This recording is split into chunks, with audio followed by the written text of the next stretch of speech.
Good morning বন্ধুরা, সবাই কেমন আছো? আশা করছি ভালো আছো, আমিও ভালো আছি। তো আজকের একটা নতুন ব্লগে তোমাদের সবাইকে জানাই স্বাগত আমার চ্যানেলে। আজকে বৃহস্পতিবার, এখন ঘড়িতে বাজে 11টা 15। আর আজকে আমি সকাল সকাল পুজো দিতে বসেছি সেই 9টা 9:30টার সময়, কিন্তু এতক্ষণ আমার লেগে গেল। যেহেতু আজকে বৃহস্পতিবার, সাধারণত সব ঠাকুরকে আমি নাড়াচাড়া করাই না, এই অর্চনদানি দিয়ে আমি সমস্ত ঠাকুরকে স্নান সারি, মানে অর্চন করে দিই। আর জামা কাপড় যত কিছু আছে আমি বৃহস্পতিবারেই পাল্টাই ঠাকুরের। তো এত ঠাকুর সমস্ত নামিয়ে ঝেড়ে পুছে আবার বসিয়ে জামা কাপড় পরাতে লাগে, একটু সময় লেগে যায়। তার জন্য প্রায় 2 ঘন্টা লেগেই গেল, প্রায় 2 ঘন্টাই বলতে পারো। 9:30টায় বসেছি আর এখন বাজে 11টা 25। তো বৃহস্পতিবারে ঘট বসিয়ে দিয়েছি। এই যে মা লক্ষ্মীর আমার ঘট বসানো, সমস্ত ঠাকুরকে নামিয়ে সিংহাসন পরিষ্কার করে আবার নতুন পেতে পুজো দিতে একটু সময় লেগে যায়। এখনও ধূপকাঠি চলছে। আর সকাল সকাল পুজো দেওয়ার কারণ এটাই, একটু মায়ের কাছে যাব। মা কালকে বলেই গেছে আমি রান্নাবান্না করব, ওখানে খেয়ে নিবি। তো আজকে রান্নাবান্না নেই, ভাবলাম দেরি করে আর লাভ নেই, সকাল সকাল পুজোটা দিয়েই তাহলে কাজটা কমপ্লিট করে নিই, মায়ের কাছে সকাল সকাল যেতে পারবো। এখনও প্রসাদের থালা সরাইনি, প্রসাদ নামাবো, তারপরে ঠাকুরের নাইটিটা পরে আছে ওটা চেঞ্জ করব, তারপরে আর এক কাপ চা খাবো, ব্যাস মায়ের কাছে চলে যাব। তো পুজো দিয়েই কমপ্লিট করলাম বন্ধুরা, এখনও প্রসাদ নামায়নি। তোমাদের সাথে আগে ব্লগটা আমি স্টার্ট করলাম। আর একভাবে দেখো 2 ঘন্টা এই মেঝের উপরে বসে আছি না, ঠান্ডায় আমার পা যেন বরফ হয়ে না, আর পা নাড়াতে পারছি না, ঠান্ডাতে এমন লাগছে। অন্য সময় মোজা পরে বসি, আমার পুজো দেওয়া মোজা আলাদা আছে। আজকে আর পরা হয়নি, তাড়াহুড়ো করে পুজো দেবো বলে বসেছি। আর আজকে সময়টাও অনেকটা লাগিয়ে ফেলেছি, তো ওর জন্য ঠান্ডাটা লাগছে। তো চায়ের নেশা উঠে গেছে, একবার চা বানাবো, চা খাবো। আর সকালে যখন ফুল আনতে গেছিলাম পাউরুটি নিয়ে এসেছি, পাউরুটি দিয়ে 1 কাপ চা খাবো। এত বেলা হয়ে গেছে, একবার সেকেন্ডবার চা খাওয়া হয়ে যায়, আজকে খাওয়া হয়নি। আর দাঁড়াও, তোমরা দুধ বসিয়ে এসছি গ্যাসে, বাপরে আমার এত ভোলা মন নাই দুধে, বাপরে আস্তে করা আছে, আমি তো ভুলেই গেছিলাম। এই মাত্র পুজো দিয়ে শঙ্খ বাজিয়ে দুধটা বসিয়ে ব্লগটা তোমাদের সাথে স্টার্ট করলাম। আর মাথাতেই মানে মাথাতেই নেই যে গ্যাসটা কমানো আছে কি বাড়ানো আছে। চলো বন্ধুরা, আজকে যা ব্লগটা করব, মানে ভিডিও করব, তোমাদের সাথে শেয়ার করব সারাদিন যা করব। ভিডিওটা আশা করছি ভালো লাগবে, ভালো লাগলে একটা লাইক করো কিন্তু প্লিজ। তো চলো বন্ধুরা, আগে প্রসাদ নামাই। ঠাকুরের এখনও পুজোর প্রসাদ নামানো হয়নি। আর স্নেহা দিকে ঘুমাচ্ছে, ওকে ডাকি, যদি যায় আমার সাথে যাবে, নাহলে ও পরে যাবে, পাশেই তো মায়ের ঘরে। আমার সাথে যাবি না? তো তুই আমি চলে গেলে কেউ ডাকবে না, এরকম পড়েই থাকবি বিছনার মধ্যে। তো আমি থাকতে থাকতে ওঠ, চা বানিয়ে দিই, খাবি? হ্যাঁ বানাবো বাবা, এখনো 11:30 বাজে, তুই বলছিস উঠবি কখন আর বানাবি কখন? ওঠ না, আমি আমার জন্য বানাচ্ছি, ওই জন্য বলছি।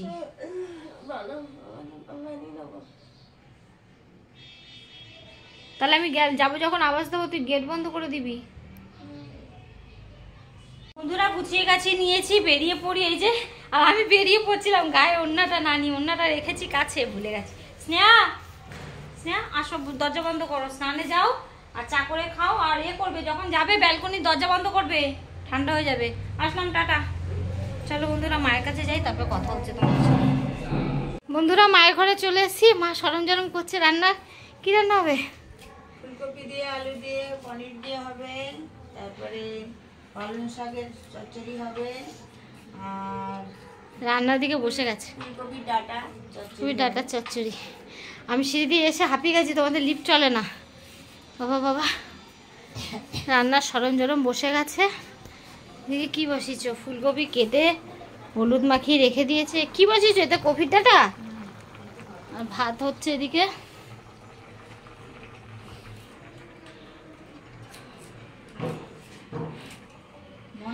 মায়ের গোপাল ঠান্ডা বসে আছে চুপ করে, পরে ফুল দিয়ে সাজানো হোক তারপরে। বন্ধুরা, রান্না বান্না হয়ে গেছে আর মা খাবার বাড়ছে।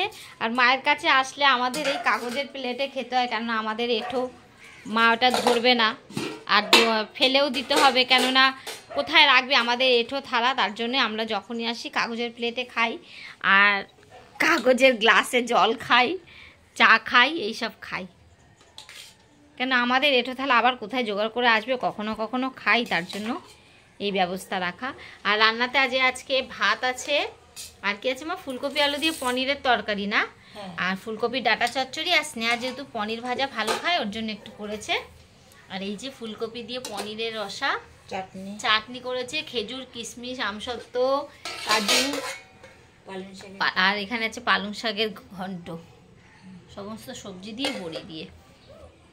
আর বিকালবেলা একটা জিনিস হবে, সেটা তোমাদের সাথে শেয়ার করবো, তাই তো মা? সন্ধ্যা দেবে, ফল দেবে ঠাকুরকে? দাও আমার দরজাটা বজাও, বাবা মশা ঢুকবে গো, টেকা যাবে না মশার জ্বালায়। আর আমার চাটা দে তো, চাটা দে আমাকে, হাতে দে।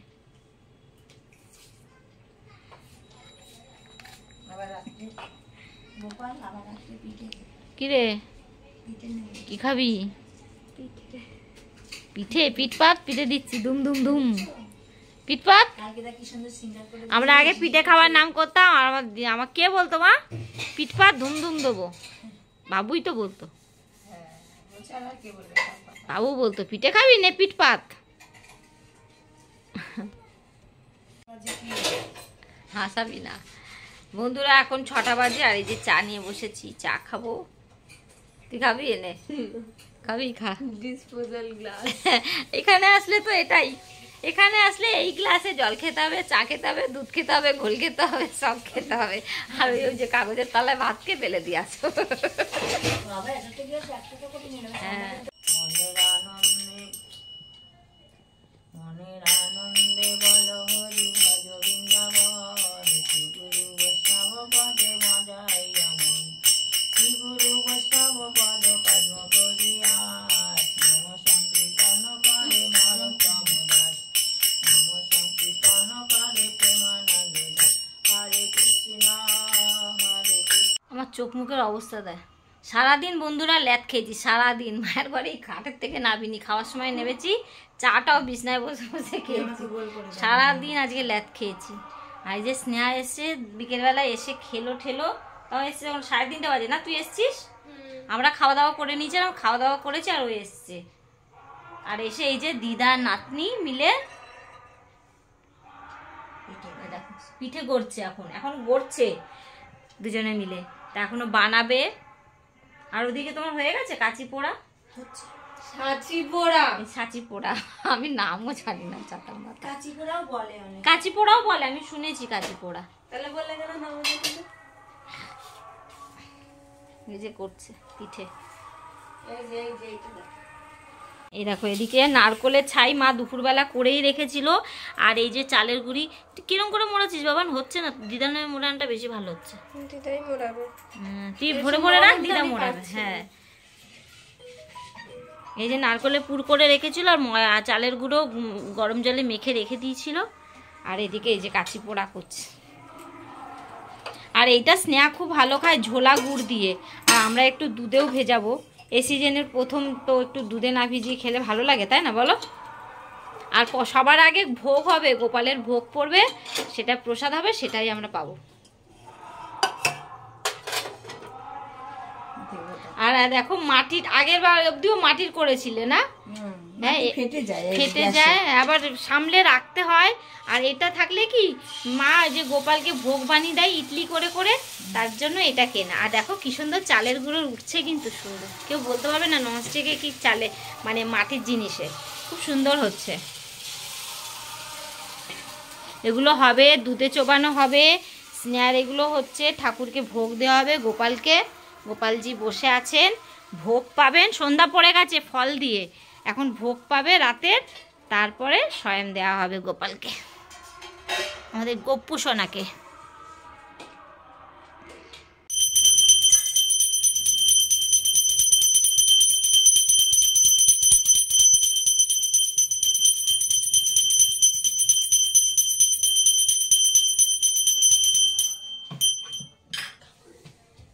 এটা কি এটা দিয়েছো দুধে ভেজানো ছাড়া, একটা ঝোলা গুড় দিয়ে আর দুধে ভেজানো?